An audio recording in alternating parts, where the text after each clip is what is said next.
राम आप सभी को।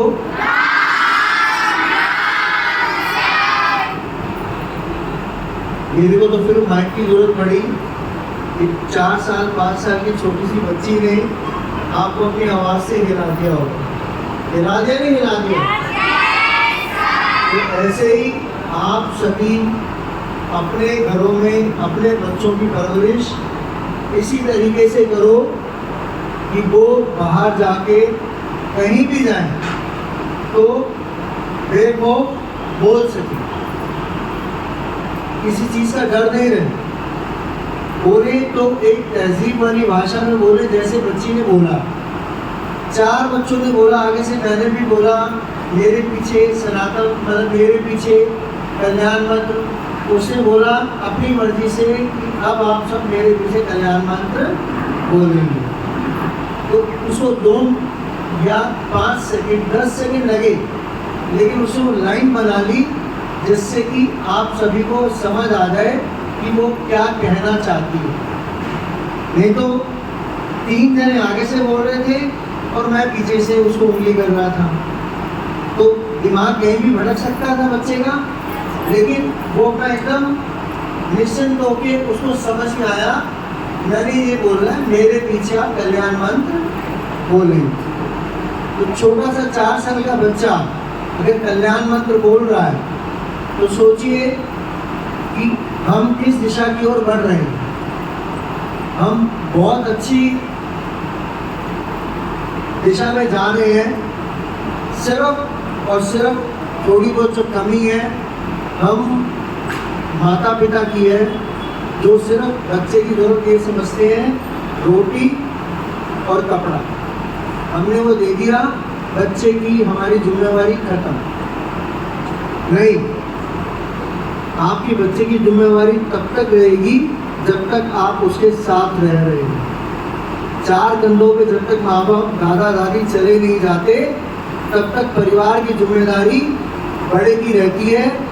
जिस दिन बड़ा जाता है उसके बाद 2-3 महीने ऐसे चले जाते हैं, लेकिन जब बातें याद आती हैं भी पापा ऐसे बैठते थे, पापा ऐसे करते थे, ये करते थे, इन बातों का ध्यान रखते थे, तो फिर महसूस होता है कि किसी बड़े का घर में होना बहुत जरूरी है। तो आप सब अपने बच्चों को, जैसे सतगुरु जी ने एक लास्ट में एक लाइन बोली, जिसने हरि का नाम जप लिया वो हरा हो गया। बोलिए, सुनी किसी ने? नहीं सुनी? नहीं सुनी, लेकिन मैं आपको दोबारा बता देता हूँ कि सतगुरु जी ने लास्ट की सत्संग में जो 5-6 लाइनें थी उसमें बोला, जिसने हरि को जप लिया, हरि का नाम जप लिया, उस वो हरा भरा हो गया। मतलब उसके घर में सुख समृद्धि और खुशहाली आ गई। वो किसकी जिम्मेदारी रही देनी? ये परमात्मा की। अब परमात्मा कोई भी हो सकते हैं, आपके राम हो सकते हैं, आपके कृष्ण हो सकते हैं, आपके हनुमान हो सकते हैं, आपकी 9 देवियां हो सकती हैं। जिसने जिससे नाम लिया, जिसने जिससे दीक्षा ली है, वो उसी तरह से चले। सिर्फ हम सब इकट्ठे यहाँ पर इसलिए हुए हैं कि हम सब बहने भाई आपस में कोई मौका ही नहीं होता। अब तो शादियों के कार्ड भी आप व्हाट्सएप पे जाने शुरू हो गए। जो सेकंड डालेगा वहीं से डिब्बा उसको दे देंगे, नहीं तो यारों से डब्बा क्यों खराब करेंगे जाके, है ना? इतना सही एक सिस्टम चल पड़ा है। धीरे धीरे डिजिटल इंडिया कितनी तरक्की कर रहा है। अरे डिजिटल इंडिया तरक्की कर रहा है, उसने ट्रेन चला दी हवा पानी से। तुम रिश्ते मत चलाओ हवा पानी में। रिश्ते डिजिटल नहीं होते कभी भी। रिश्ते वो होते हैं जो एक दूसरे से मिलकर बातचीत की जाए, वो रिश्ते होते हैं। चाहे वो पड़ोसी का पड़ोसी से रिश्ता हो, चाहे बहन का बहन से, भाई का बहन से। मौसी मासियां सब खत्म होते जा रहे हैं। बुआ फुफड़ उफड़ सब अपने अपने घर बैठे हैं। मामा मामी सब अपने अपने घर बैठे हैं। भैया बुला लो वापस। मेरे भी मामा की लड़ाई हुई थी, मैंने सिर्फ इतना बोल दिया था, मासी जी की डेथ हुई थी, मैं मासी जी मामा जी आप बड़े रह गए हो, तो गलती से निकल गया कि आपका नंबर है। नहीं कहना चाहिए था, लेकिन मजाक में बोल दिया, तो कुदरती महीने बाद ही मामा जी की डेथ हो गई। और वो सारी बात मेरे पे आ रही थी, लोग कह रहे थे कि हम ही मत जाइयो, झगड़ा हो जाएगा। मैंने परवाह नहीं की, मैं गया, जो एक जिम्मेवारियाँ थी वो निभा के आया। तो आप सबसे रिक्वेस्ट कर रहा हूँ, ऐसे जन्म दिहाड़े, ऐसे संत महात्मा जो आ रहे हैं आपकी ज़िंदगी में, तो सोचो आपको और आपके बच्चों को ईश्वर है, परमात्मा है, ये एहसास कराने के लिए समय समय पर ऐसे संतों का जन्म हो रहा है।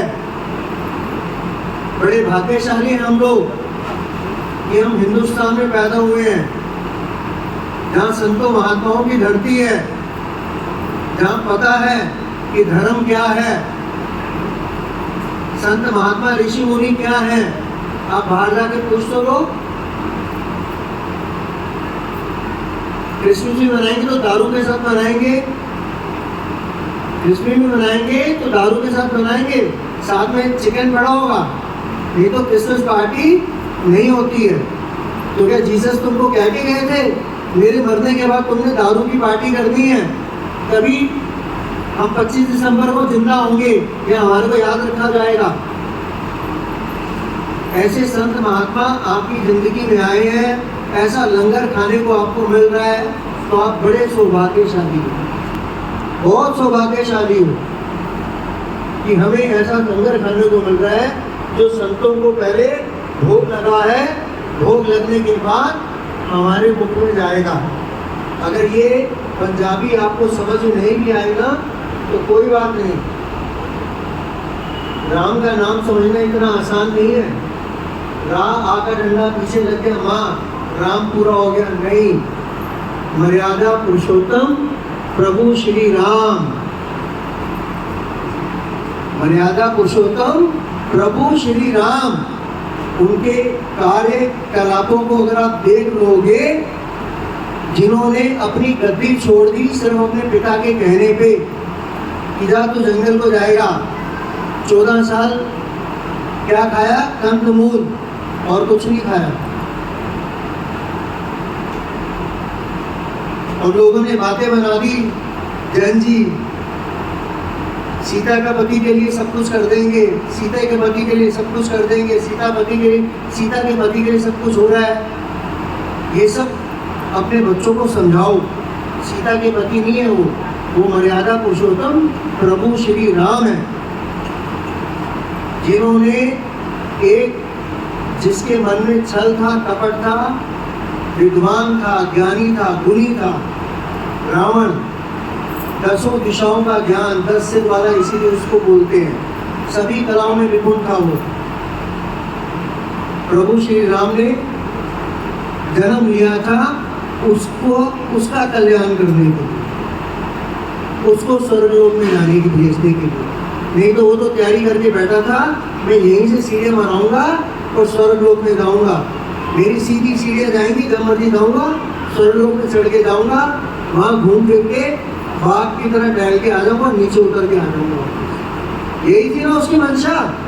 अगर तुमको नहीं पता तो मैं बता देता हूँ। उसे ये सोचा हुआ था, शिव की भक्ति, शिव जी की, भगवान शिव की भक्ति उन्होंने इसीलिए की। तो इसीलिए अपने बच्चों को जागरूक करो, घर में सुबह शाम हनुमान जी की आरती। जिस घर में हनुमान जी की आरती नहीं वो घर नहीं, क्या है बच्चों? क्या है? तो तुम्हारे घर में कल से हनुमान जी की आरती लगी? आज सुबह शाम को भी लगी थी कल? अब कितने बच्चों को छोटा छोटा हाथ खड़ा करो, 100 रुपए का इनाम मिलेगा उसमें। तो एक बच्चे ने हाथ खड़ा कर दो, मैं जरूर बोलूँगा। तो हमारे बीच में बी ब्लॉक के बहुत ही समाज सेवी व्यक्ति हमारे बीच में आए हुए हैं। तो मैं हरि भाई साहब, राम जी और क्या नाम है, रामकिशन जी, राम किशन जी, लव जी, लव घोष जी, और एक वो आप आ जाओ, आप एक बार तीनों आ जाओ प्लीज, आपसे रिक्वेस्ट है। हरि नारायण जी है, डी ब्लॉक के स्वास्थ्य सेवी है ये। मैं लाहौर जी से रिक्वेस्ट करूँगी कि उनका स्वागत करें।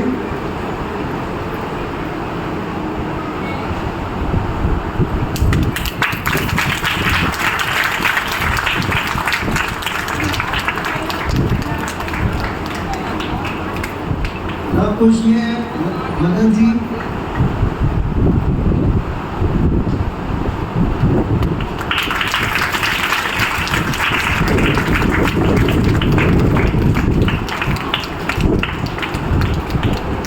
रामकिशन जी, डॉक्टर साहब में आके स्वागत कीजिए।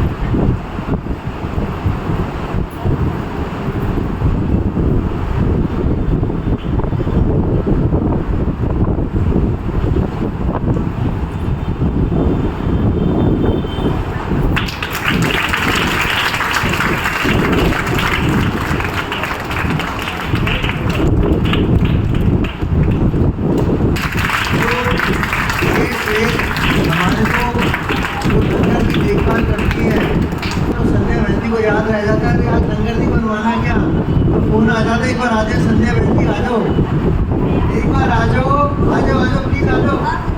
तो वहीं आना पड़ेगा उनको हमें, तो जाके लंगर के लिए आप चले जाए वहाँ पे, वहीं पे सबके सबका प्रसाद वगैरह सब वहीं देंगे आपको। आ जाइए प्लीज प्रसाद।